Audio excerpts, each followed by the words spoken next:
افغان لوبډله ولې بنگلاديش ته لاړه د هر سره په دغه ویډیو کې وګورئ ګرانو لیدونکو السلام علیکم وخت مو په خیر د درې اړخیزې شلوريزې لوبلړۍ لپاره افغان لوبډله د بنگلاديش پر لوري وخوځېده د بنگلاديش او زیمبابوې لوبډلو سره د درې اړخیزه شلوريزو سیالیو لپاره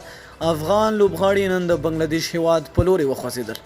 د یادولو ده چې د افغانستان ټیسټ لوبډله په بنگلاديش کې اوس مهال د یاد هیواد لوبډلې پر وړاندې پر یوازینۍ ټیسټ لوبې بوخت خو هغه لوبغاړي چې د شلوريزو سیالیو په نوملړ کې شامل دي هغوی هم نن د بنگلاديش پر لور وخوځېدل چې د افغانستان کرکټ بورډ عمومي مشر دوی ته د نیکو هیلو او لاسته راوړنو پیرزوینه وکړه د افغانستان بنگلاديش او زیمبابوې درې اړخیزه شلوريزې سیالۍ د سپټمبر په 14 نیټه پیلېږي او د یادې میاشتې تر 24 نیټو پورې به دوام وکړي د یادونه ده چې د یوازینۍ ټیسټ لوبې په دویمه ورځ لوبډل مشر راشد خان او محمد نبی ډیره په زړه پورې توپ اچونه ترسره کړه چې هر یو په ترتیب 4 او 2 لوبغاړي وسوځول او همدارنګه یمین احمدزي او قیس احمد هم یو وکټ ترلاسه کړه نو ډیره مینه او مننه دوستانو چې ویډیو مر سره تر پای ولیدله د لا نورو خپلو معلوماتو لپاره زموږ چینل در سره سبسکرایب کړئ تر بل ویډیو د الله پامان